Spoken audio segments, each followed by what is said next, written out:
வணக்கம். இது தமிழ் டைலாக் 2.0 பிக் பாஸ் சீசன் 9ல இன்னைக்கான 3 ப்ரமோர்கள்ல மறுபடியும் திவாகர் வெர்சஸ் அன்பு கேங் அப்படின்னு தான் போயிட்டு இருக்கு. முதல் ப்ரமோல நம்ம பார்க்குறோம், இங்கே சூப்பர் டாஸ்க் வச்சிருக்கிறாங்க. இவங்களுக்கு வந்து ஃபிசிக்கல் டாஸ்க்லாம் வச்சு அடிச்சுக்க விட்டுறதை விட இந்த மாதிரி குத்தி விடுற மாதிரி யாரா அந்த பையன் அப்படின்னு சொல்லிட்டு குறை சொல்கிற மாதிரியான டாஸ்க்கு தான். இதெல்லாம் ஜஸ்ட் லைக் தட் போயிடும் யூஸ்வலாக.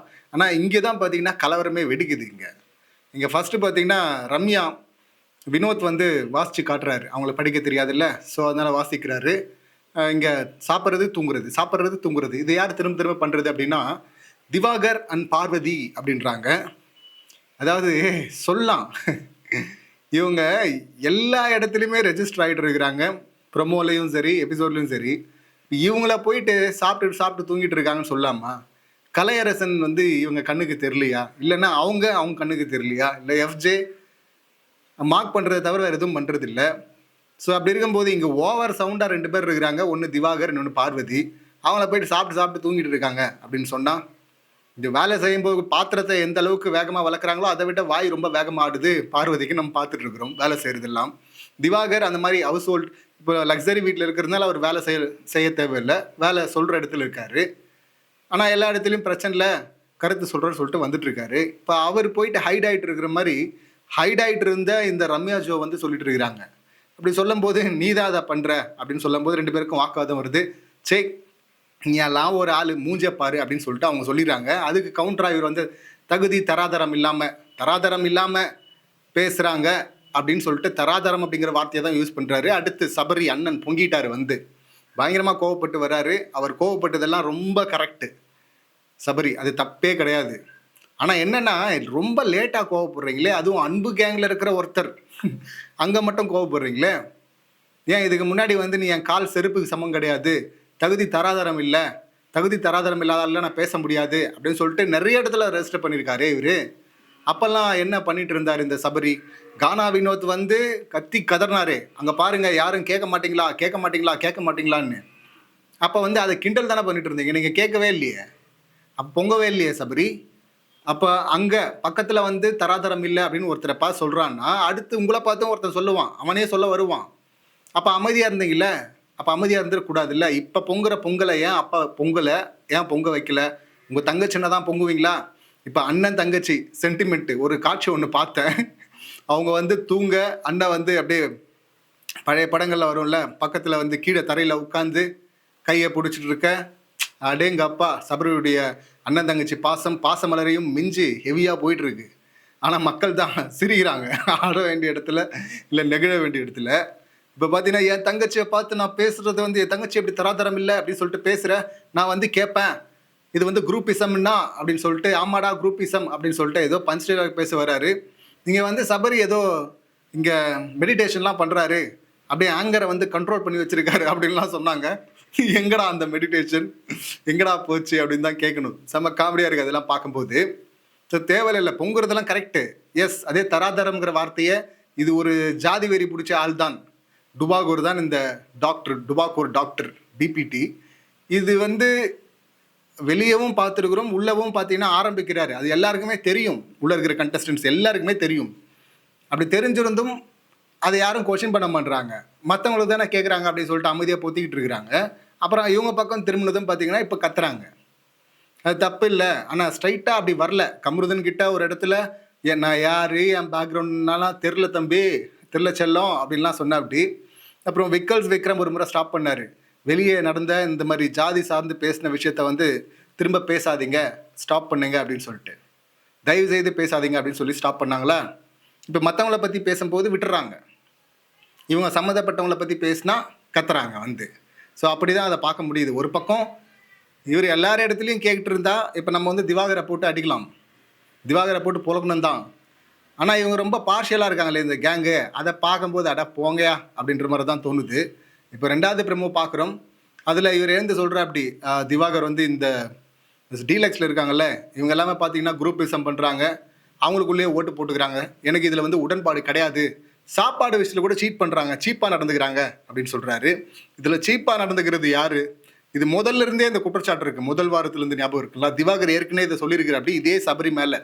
இப்போ சபரி அதுக்கும் வந்து கத்திக்கிட்டே வர்றாரு. இப்போ கோவமா வர சபரியை ஒரு இடத்துல வந்து கேப்டன் வந்து தடுத்து நிப்பாட்டுறாரு. திவாகர் கிட்ட நடுவில் கேப்டன் வர்றாரு. நவர்றா நவர்றா நவர்றா நவர்றா அப்படின்னு சொல்லிட்டு சொல்லிட்டே இருக்காரு, கத்திக்கிட்டே இருக்காரு சபரி. என்னன்னா அவ்வளோ கோவம் வருதான். கோவம் வந்து என்ன பண்ண போறாங்க? பக்கத்தில் போய் கத்த போறியா? அடிக்க போறது இல்லை, எப்படியும் கத்த போறா தானே. பக்கத்தில் போய் கத்த போறியா? அதான் சத்தமாக தானே பேசுற, தூரமாக இருந்தே கத்தேன். இந்த மாதிரி பீஸை எப்படி ஹேண்டில் பண்ணும்? சாப்பாட்டில் சீப்பாக நடந்துக்கிறோமா? ஓகேண்ணே அண்ணா அந்த சம்பவத்தை மட்டும் சொல்லுங்கண்ணே அப்படின்னு சொல்லிட்டு பொறுமையாக வாயை பிடுங்கணும்ல. பேசுப்பா, நீ சொல்லுப்பா நீ அப்படின்னு சொல்லிட்டு கேட்கணும்ல. அப்படி தானே ஹேண்டில் பண்ணணும். போகிற போக்கில் ஒருத்தன் குற்றச்சாட்டை வைக்கிறான்னா பொறுமையாக நின்று நிதானமாக சொல்லுப்பா, என்னப்பா பிரச்சனை, என்ன சுச்சுவேஷனில் என்ன இது மாதிரி பண்ணோம் சொல்லு, எது தப்பாக போச்சு சொல்லு, கேட்குறோம், இல்லை மாற்றிக்கிறோம் சொல்லுங்க அப்படின்னு கேட்கணும்ல. அப்போ உளருவார்ல அவரு. ஆனால் அந்த ஸ்பேஸே கொடுக்காம வந்து கத்துறேன் அப்படின்னா நீ கத்துனா அவரும் கத்துவா. அப்படி அந்த ஆள் கத்துறதுல என்ன பயந்துடா பண்ணுறா? அப்படி அந்த ஆளுக்கு அது உங்களை விட ஈஸியாகவே வருது. நீங்களாவது டயர்டாகிடுறீங்க, அந்த ஆள் டயர்ட் ஆக மாட்டார், கத்திக்கிட்டே இருப்பா அப்படி. ஸோ அதை தான் அங்கே பார்க்க முடியுது. நல்லா பாருங்கள், மொத்தம் 7 பேர் இருக்காங்க டீலக்ஸில். அங்கே கனியக்கா இருக்கிறாங்க, சபரி, எஃப்ஜே, 3 முக்கியமான பில்லர்கள் அன்பு கேங்கில். இந்த அடுத்து ரம்யாவும் அந்த கேங் தானே. 10ஆவதுக்கு இப்போ ஆதிரைக்கு பதில் ரம்யா வந்திருக்கிறாங்க அந்த இடத்துல. எஃப்ஜே கூட நேற்று கூட சொல்லிட்டு இருந்தார்ல, நீ கூட சுற்றிட்டு இருக்காத, யார் என்ன சொன்னாலும் எதிர்த்து கத்துற ரம்யா நம்ம பார்த்ததே இது மாதிரி பஞ்சாயத்தில் கத்தி தானே, வேற எங்கேயும் பார்க்கல. ஸோ கத்துற ரம்யா அங்கே எஃப்ஜே சொன்னதும் பார்த்தீங்கன்னா அடங்கிட்டு அமைதியாக போய் உட்கார்றாங்க. இதே வேற கண்டஸ்டன்ட் சொல்லியிருந்தா பதிலாக சொல்லியிருப்பாங்க. ஆனால் அமைதியாக போகிறாங்க ரம்யா.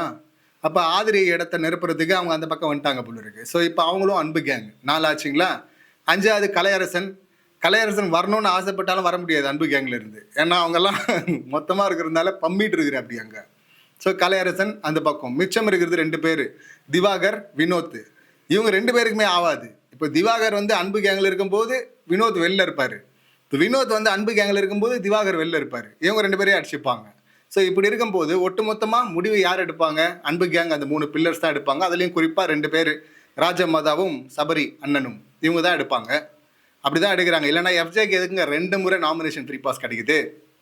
ஸோ அது வந்து அடுத்த ப்ரமோலேயே திரும்ப கேட்குறாரு விக்கல்ஸ் விக்ரம். அவர் பார்த்தீங்கன்னா இந்த பக்கம் இருக்கிற அன்பு கேங், பிரவீனா இருக்கட்டும், விக்கல்ஸ் விக்ரமா இருக்கட்டும், இவங்களும் அந்த கேங் தானே. இப்போ பிரவீன் மட்டும் பார்த்தீங்கன்னா இங்கேயும் இருப்பார் அங்கேயும் இருப்பார், அப்படி ஒரு கேம் ஆடுவார். பட் விக்கல்ஸ் விக்ரம் நேற்று சொன்னார்ல, அப்படியே ரத்தம் கொதிக்குது எனக்கு. எது கொதிக்குது? உங்கள் கனியை பார்த்து திவாகர் வந்து வார்த்தையை விட்டார், எஃப்ஜே நீங்கள் கட்டி பிடிக்கிறது அநாகரிகம் அப்படின்னு நான் சொல்லலை அப்படின்னு. நம்ம இப்படி நேரடியாக பார்த்தா ஏன்டா அது மாதிரி சொன்னேன் லூசு பையில அப்படின்னு கேட்போம். அதுக்கு முன்னாடி கனி எதுக்கு வந்து தேவையில்லாமல் வந்து பிரவீன் வெர்சஸ் திவாகர் அந்த பஞ்சாயத்தில் உள்ளே வந்தாங்க? கனி மற்ற பஞ்சாயத்தில் உள்ளே வரவே மாட்டாங்கல்ல. ஆனால் ஏன் இங்கே மட்டும் வராங்க? பிரவீன் அப்படிங்கிறதுனாலையா, அன்பு கேங் அப்படிங்கிறதுனாலையா? வந்துட்டு அதாவது நான் நாகரிகமாக சொல்கிறேன், எனக்கு சங்கடமாக இருக்குது சட்டை போடாமல் இருக்கிறது, அவர் வெளியே இருக்கிற அப்படி அந்த ஆள் ரீல்ஸ் பண்ணிட்டு இருக்காரு. உங்கள் உள்ளே வரல, எல்லாரும் முன்னாடி பண்ணால் கூட நீங்கள் கேட்கலாம், கருத்தை தெரிவிக்கலாம். பட் அது ஒரு கருத்து, அது என் உரிமை அப்படின்னு சொல்லிட்டு இவங்க சொல்ல வர, ஓகே இதெல்லாம் உன் கருத்தா, நான் சட்டை போடுறது போடாது இருக்கிறது இதை வந்து நீ கமெண்ட் பண்ணுவ, ஜட்டி போடுறதோட ஜட்டி மட்டுமே போட்டு நடிக்கிறதோட கம்பேர் பண்ணுவ, அது உன் கருத்து அப்படின்னா அப்போ நீ கட்டி பிடிக்கிறத நான் கம்பேர் பண்ணுவேன், அது என் கருத்துன்றாரு அந்த ஆள். இதை ஏற்றுக்கல. கனியை பார்த்து இந்த மாதிரி ஒருத்தன் சொல்கிறது வந்து தப்பு தான். ஸோ அது வந்து தப்பு தான், அதை பார்த்து ரத்தம் கொதிக்குது அப்படிங்கிறாரு விக்கல்ஸ் விக்ரம். ஒரு சம்பவம் இந்த மாதிரி நடக்கும்போதும் இதே ஆள் தராதரம் இல்லை, தகுதி இல்லை, செருப்புக்கு சமம் இல்லை அப்படின்லாம் சொல்லிட்டு வார்த்தையை விட்டார்ல இதுக்கு முன்னாடி. அப்பயும் ரத்தம் கொதிச்சிருந்துச்சுன்னா விக்கல்ஸ் விக்ரம்க்கு சூப்பரா வந்துட்டான்டா தலைவன் அப்படின்னு சொல்லிட்டு நம்ம சொல்லலாம். ஆனால் கனியை சொன்னால் மட்டும் ரத்தம் கொதிக்குது அப்படின்னா, ராஜமாதாவை சொன்னால் மட்டும்தான் உங்களுக்கு ரத்தம் கொதிக்குமா அப்படிங்கிற அந்த கேள்வி அங்கே வருது இல்லை. இங்கே இந்த பக்கம் அந்த பக்கம் அப்படின்னு சொல்லிட்டு எது சரி எது தப்புன்னு பார்த்து நம்ம ஸ்டாண்ட் எடுக்கவே முடியல. ஏன்னா 2மே டுபாகோருங்களா இருக்குது. இப்போ வைல்டு கார்ட்லேருந்தா யாராவது வருவாங்களா அப்படின்னு சொல்லிட்டு நம்ம பார்த்துட்டு இருக்கிறோம். வாங்கப்பா வந்து இந்த முகத்திரைகளை கிழிங்கப்பா அப்படின்னு சொல்லிட்டு போட்டு மொத்துங்கப்பா அப்படின்னு தான் நமக்கு சொல்ல தோணுது. இப்போ அந்த டாஸ்க்கு வந்தோம்னா விக்கல்ஸ் விக்ரம் அவருக்கு வந்துருக்கிறது பார்த்தீங்கன்னா, இவருக்கு பேமெண்ட்லாம் வேணாம், பச்சார்ஜ் குத்தா போதும் அப்படின்ற மாதிரியான விஷயம். இது யாருக்கு அப்படின்னு மறுபடியும் திவாகரை சொல்லிட்டாரு போல இருக்கு. ஸோ அதனால தான் அவர் பொங்கிட்டு வராரு. விக்கல்ஸ் விக்ரம்க்கு ஸ்ட்ரைட்டாக பேரை சொல்ல தைரியம் இல்லை அப்படிங்கிறாரு. எஸ், தைரியம் கிடையாது, விக்கல்ஸ் விக்ரம்க்கு தைரியம் கிடையாது. அதனால தான் பார்த்து தனியாக தொடப்பத்தை கையில் வச்சுட்டு இருக்காரு. நேற்று வான்னு வாயை தொடர்ந்து பார்க்குறாரு திவாகர் இந்த மாதிரி கமெண்ட் அடிச்சப்ப. அதுக்கப்புறம் திவாகரை கூப்பிட்டு ஒன்று சொல்கிறாரு, அவங்க வந்து அரைஞ்ச மாதிரி ஜட்டி போட்டு பண்ணால் நீங்கள் ஒத்துப்பீங்களா அப்படின்னு சொன்னாங்கல்ல, அது வந்து அரைஞ்ச மாதிரி. அவங்க வந்து உங்கள் சட்டை போடாமல் நீங்கள் பண்ணதை பற்றி கமெண்ட் பண்ணாங்கல்ல, அது வந்து அரைஞ்ச மாதிரி. ஆனால் நீங்கள் பண்ணீங்கல்ல, கட்டி பிடிக்கிறத பற்றி பேசுனீங்கல்ல, அது வந்து அறிவாளால வெட்டின மாதிரி அப்படின்னு சொல்லிட்டு விளக்கம் கொடுத்தாரு. உடனே இவர் வந்து என்னை பற்றி கமெண்ட் பண்ணதுக்கு எனக்கு எவ்வளோ வருஷது நான் தான் சொல்லணும், என்னை குழி தோண்டி புதைச்ச மாதிரி இருந்துச்சு எனக்கு அப்படின்னு சொல்லிட்டு திவாகர் நீ இப்படி வரியா நான் அப்படி வரேன்னு சொல்லிட்டு ஒன்று பண்ணிட்டு இருந்தா. அப்படி இரண்டுமே டுபாக் ஒரு வேலை தான். பட் வேற ஒரு ஸ்ட்ராங்கான கண்டஸ்டன்ட் அங்கே இருந்திருந்தா இந்நேரம் வச்சு செஞ்சு விட்டுருப்பாங்க திவாகரை. ஆனால் செய்ய முடியலையே இவங்களால. கத்த தான் முடியுது. கேட்டால் கூல் சபரி அப்படின்னு சொல்லிட்டு, யோ பயா உனக்கெல்லாம் போய் ஃபயர் விட்டோம் பாரு ஆரம்பத்தில் அப்படின்னு தான் சொல்ல தோணுது இந்த சபரிக்கு. அவன் என்ன பண்ணிட்டு இருக்கான், சீக்கு வந்த கோழி மாதிரி வந்து பெட்ஷீட்லேயே படுத்துட்டு இருக்கான் 24 மணி நேரம் அப்படிங்கிறாரு. உண்மையா அப்படின்னு சொல்லிட்டு பார்த்தா எஸ், இவர் சொல்றது லாஜிக் இருக்கு. இப்ப பாரு அங்க இருக்கிறாரு, இல்லைன்னா மார்க் பண்றாரு. இதை தவிர்த்து எஃப்ஜே தம்பி என்ன பண்ணிருக்கிறாரு? ஒன்னே இந்த மாதிரி படுத்துட்டு இருக்கான், இல்லைன்னா மார்க் பண்றான். இதை தவிர்த்து என்ன பண்றான் அந்த எஃப்ஜே தம்பி? ஒன்றும் இல்லை. இதுக்கு முன்னாடி பெட்ஷீட்ல இருக்கும்போதும் ஆதிரை வந்து அதையும் ஒரு கண்டென்ட்டா வர மாதிரியான கண்டென்ட்டா மாத்திட்டு இருந்தாங்க, அங்க இங்க நோண்டி. இப்ப ரொம்ப அப்பட்டமா அப்படியே அமைதியா இருக்கிறது தெரியுது இல்ல. இப்ப அடுத்த ரம்யா வாப்பா அங்க வச்சு கண்டென்ட் அப்பா ஏதோ ஒன்று ட்ரை பண்றாரு போல இருக்கு. இல்லைனா அவர் வாயிலே வருது இல்லை, நீ என் கூட வராத, அப்புறம் வந்து இன்னும் என்ன சேர்த்து வச்சு பேசுவாங்கன்னு. டே நீ எதுவுமே பண்ணாமையாடா பேசுனாங்க. அப்படியே ரொம்ப மெமரி கார்டில் வந்து எரேஸ் பண்ணுற மாதிரி நினச்சிட்டானுங்க போல இருக்கு. இல்லை இவனுங்க எரேஸ் பண்ணிக்கிறாங்களா, பண்ணிட்டு ஃபார்மேட் பண்ணிக்கிறானுங்களா? ஸோ அதான் அந்த மாதிரி தான் பேசிட்டு இருக்கானுங்க. இதில் வந்து திவாகர் ஒரு விஷயம் கரெக்டாக கேட்டார். நான் 2 முறை நாமினேஷன் ஃபேஸ் பண்ணிட்டு வந்துட்டேன், நீ வா தைரியமாக இருந்தால் போய் நாமினேஷன் ஃபேஸ் பண்ணு. 2 முறை உனக்கு எதுக்கு வந்து நாமினேஷன் ஃப்ரீ பாஸு கொடுத்துடக்கூடாதுல்ல. ஆக்சுவலி கலையரசனுக்கு தான் ஃபஸ்ட்டு போச்சு. அதுக்கப்புறமா தான் வந்து சபர் இவர் வர்றாரு, எஃப்ஜே மறுபடியும் உள்ளே வர்றாரு. அதுக்கு காரணம் பிக் பாஸ் ஒரு கேம் ஆனார்னு வச்சுங்களேன்.